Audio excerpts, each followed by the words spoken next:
नमस्कार, मी मनोज भोयर ऑफिशियल या माझ्या यूट्यूबवर सर्वांचं स्वागत आहे. मनापासून स्वागत करतो. माझ्यासोबत आहेत वन्यप्रेमी तसेच चित्रपट दिग्दर्शक हरीश शिथापे आणि वर्ध्याचे वन्यप्रेमी साहित्यिक कवी खूप वेगवेगळे यांच्या व्यक्तिमत्वाचे अँगल आहे. पण आज आम्ही ताडोबा अभयारण्यामध्ये व्याघ्र सफारी करण्यासाठी आलो आणि सुरुवात करूया संजय इंगळे तिगावकर यांच्यापासून. तर बरेचदा काय होतं की लोक वाघ बघायला येतात, वाघ दिसले नाही की ते नाराज होतात. पण जंगलामध्ये खूप साऱ्या गोष्टी बघण्यासारख्या आहे, त्या तुम्ही कशा बघता? लोकांच्या डोक्यामध्ये एकच चित्र असतं, जंगल किंवा अभयारण्य किंवा टायगर प्रोजेक्ट म्हणजे केवळ वाघ पाहायला जाणं. पण या सर्व जैविक घटकांचा जैवविविधतेमुळे एकूण पर्यावरण निर्माण झालेलं असतं आणि त्यामुळे जंगलातल्या प्रत्येक घटकाकडे त्या जंगलाचा एक सदस्य म्हणून पाहिलं पाहिजे. केवळ वाघ म्हणून नाही, वाघाचं आकर्षण असणं हा एक स्वाभाविक भाग आहे. पण वाघ कोणी ज्योतिषी सांगू शकत नाही की इथे वाघ पाहायला मिळू शकेल. त्याच्यामुळे वाघ दिसणं, त्या क्षणी तुम्ही तिथे उपलब्ध असाल तर तुम्हाला वाघ दिसेल किंवा एका क्षणात तो तुमच्या डोळ्यासमोर नाहीसा पण होईल, आत गेलेला असेल. तर तेव्हा कोणालाही, जरी जे स्वतःला पर्यावरण प्रेमी म्हणतात, जंगल प्रेमी म्हणतात, निसर्गप्रेमी म्हणतात, तर त्यांनी डोक्यात वाघ ठेवून कधीही जंगलात जाऊ नये. जंगलाचा जो आनंद आपल्याला ज्या पद्धतीने घेता येतो तो त्यांनी घ्यावा. आणि जंगल म्हणजे सर्व, मी मगाच म्हटलं की जैवविविधतेने परिपूर्ण असलेला तो संपूर्ण परिवार आहे एक मोठा निसर्गाचा, पृथ्वीवरचा. तर त्या दृष्टीने जर पाहिलं तर प्रत्येक छोट्या छोट्या गोष्टींचा सुद्धा आपल्याला आनंद घेता येतो. तुला आठवतं एकदा आपण आलो होतो जंगलामध्ये आणि काहीही आपल्याला दिसलं नाही, पण मस्त पाऊस पडला होता आणि सकाळचा असा सुगंध जो जंगलातला होता, मातीचा जो सुगंध. जंगल तसंही प्रत्येक क्षणाला बदलत राहतं. ज्या स्थिर गोष्टी आहेत, अचल गोष्टी आहेत, त्या तर तशा राहणारच. पण जंगलाचा आनंद मात्र प्रत्येक क्षणाला बदलत राहतो आणि तो आनंद आपल्याला उपभोगता आला पाहिजे, अनुभवता आला पाहिजे. तो जर आनंद आपल्याला घेता आला की मग जंगल कधीच आपल्याला बोरिंग वाटणार नाही, कंटाळवाणं वाटणार नाही. प्रत्येक क्षण आपण छान एन्जॉय करू शकतो. आज आपण जंगल बघितलं, व्याघ्र, पण आजची अद्भुत गोष्ट कुठली होती? अद्भुत गोष्ट अशी की जंगल भ्रमंती आमचा छंद आहे. समर विंटर मध्ये आम्ही विदर्भभरातले आपण सगळे सोबत फिरत असतो जंगलमध्ये. आज एक निरीक्षण आवर्जून मला सांगावं असं वाटतं की ताडोबातलं जे काही जंगल आहे ते बांबूनी जास्त कव्हर केलेलं जंगल आहे. आणि नेमका यावेळेस या सफारीच्या वेळेस आम्ही बघितलं की जवळपास बांबू सगळा झोपलेला आहे, पडलेला आहे किंवा मृतावस्थेत जाण्याच्या स्टेजमध्ये आहे.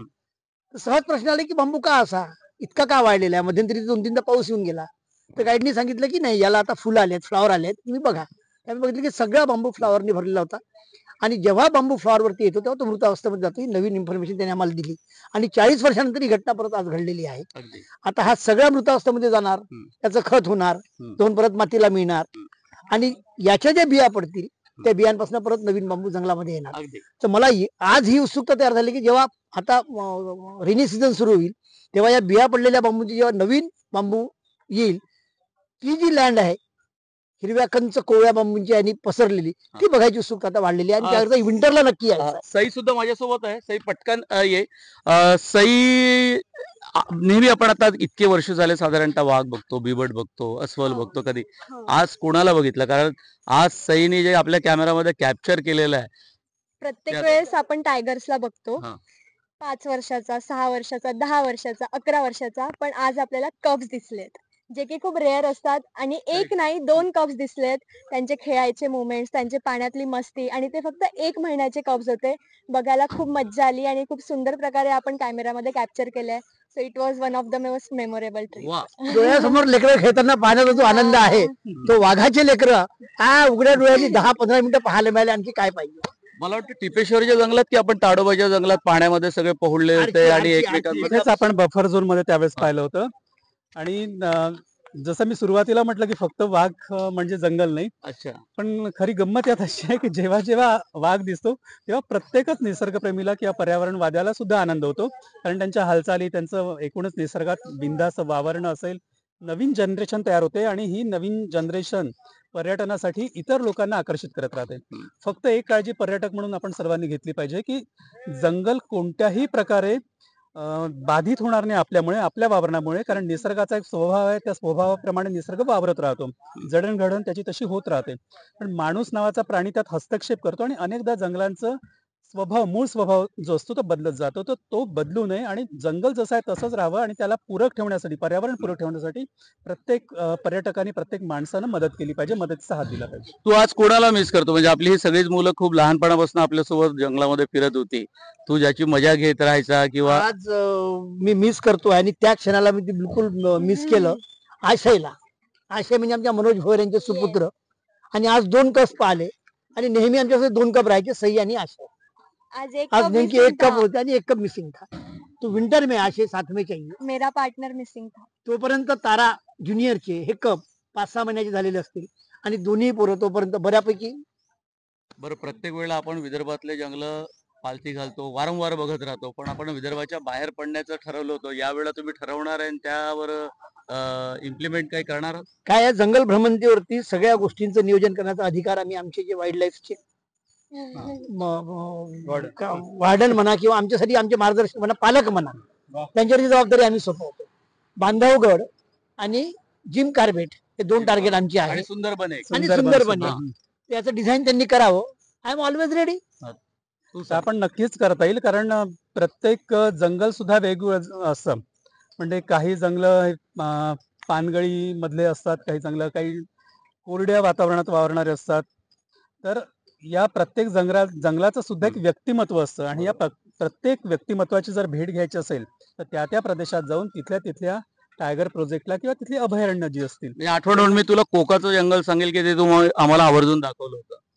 हो, कोका नितांत सुंदर जंगल होतच ते, आणि जो फील मोठ्या टायगर प्रोजेक्ट मध्ये येत नाही तो फील कोकामध्ये आपल्याला घेता आला.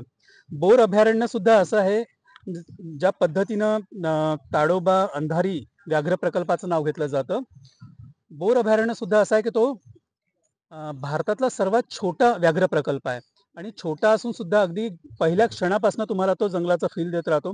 झाडांमुळे देतो. गेल्या गेल्या आपल्याला स्पॉटेड डिअर दिसायला लागतात, इतर प्राणी दिसायला लागतात, मोर दिसायला लागतात, आणि त्याच्यामुळे लहान मुलांच्या चेहऱ्यावर सुद्धा जंगलात प्रवेश केल्याबरोबर जो आनंद उमटतो तो अद्वितीय असतो, अवर्णनीय असतो.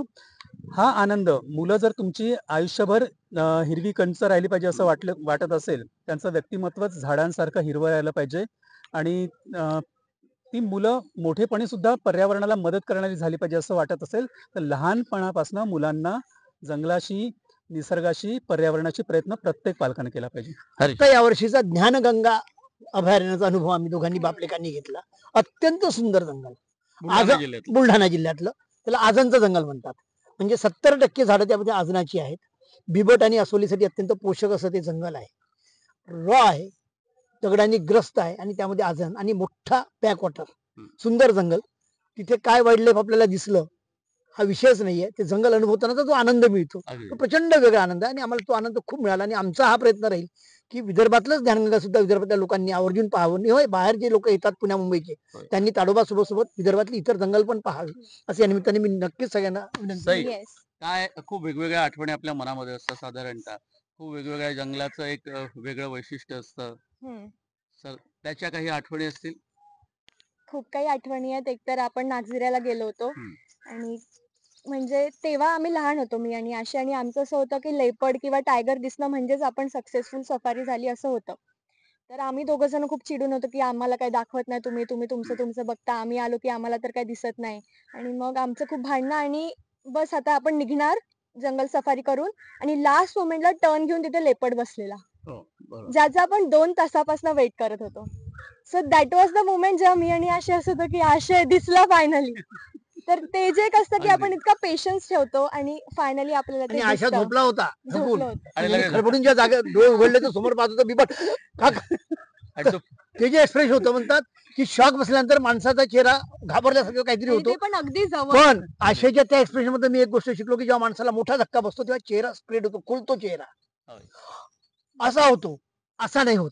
हे एक बरोबर. नवीन एक्सप्रेशन साबीना. शॉक मध्ये सावे. मिळालेला आहे. आणि तुला आठवत असेल त्या सगळ्यांचेच फोटो वेगवेगळ्या वर्तमानपत्रात, तो जो बिबट्याचा फोटो झलकले होता होते. तो महाराष्ट्र टाइम्स मध्ये संपादक श्रीपाद अपराजित यांनी खास त्याला जागा दिली आणि तो प्रकाशित केला. त्याला झलकला होता शब्द वापरला. हा, झलकला होता म्हणजे झलकला. विदर्भाच्या भाषेत. खूप धन्यवाद.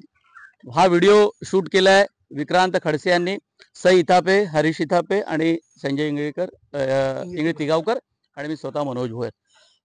हा व्हिडिओ तुम्हाला कसा वाटला तुम्ही जरूर कमेंट मध्ये कळवा. आणि तुम्ही जर आमचं चॅनल मनोज भोयर ऑफिशियल हे जर यूट्यूब चॅनल सबस्क्राईब केलं नसेल तर ते लगेच लगेच करा. subscribe करा. खूप धन्यवाद. Love you Tadoba. Love you.